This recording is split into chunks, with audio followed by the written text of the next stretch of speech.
Avoidant exes rarely come back with grand gestures or direct confessions of wanting to reconcile. Instead, they send subtle signals that reveal their internal conflict between wanting you back and being terrified of vulnerability. Here are 4 clear signs they want to return, but are too scared to make the move.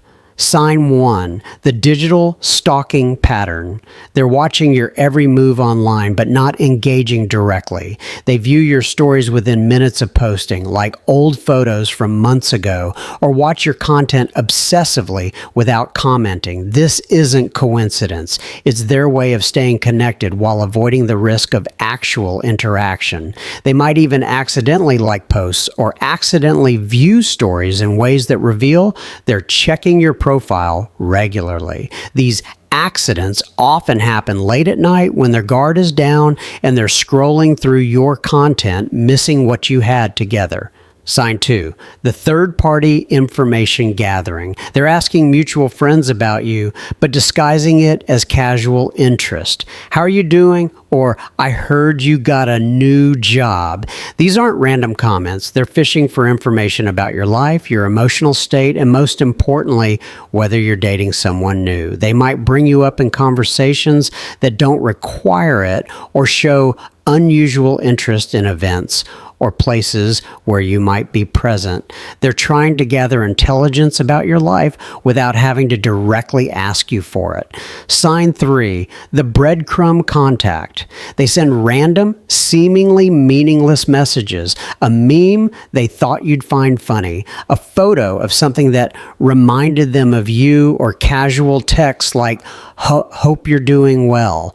These messages serve no practical purpose except to test if you're still responsive to them. These breadcrumbs often come after periods of complete silence, and they're carefully neutral to avoid seeming too invested. They're testing the waters to see if the door is still open while protecting themselves from direct rejection. Sign 4, the proximity-seeking behavior. They start showing up in places where they know you might be. They frequent the coffee shop you mentioned liking, attend events where you might be present, or suddenly develop interests in activities you enjoy. This isn't coincidence. It's their way of creating opportunities for accidental encounters. They might even reach out about practical matters they could easily handle themselves, returning belongings they've had for months, asking questions they could Google, or bringing up shared responsibilities that don't really require discussion. The fear behind the signs. These signs reveal their internal struggle. They want to reconnect, but are terrified of being vulnerable enough to say so directly. They're afraid of rejection, afraid of looking needy, and afraid of admitting they made a mistake by leaving. Their avoidant attachment style makes direct emotional expression feel dangerous, so they resort to indirect methods of showing interest. They're hoping you'll make the first move so they don't have to risk being the one who admits they want to try again.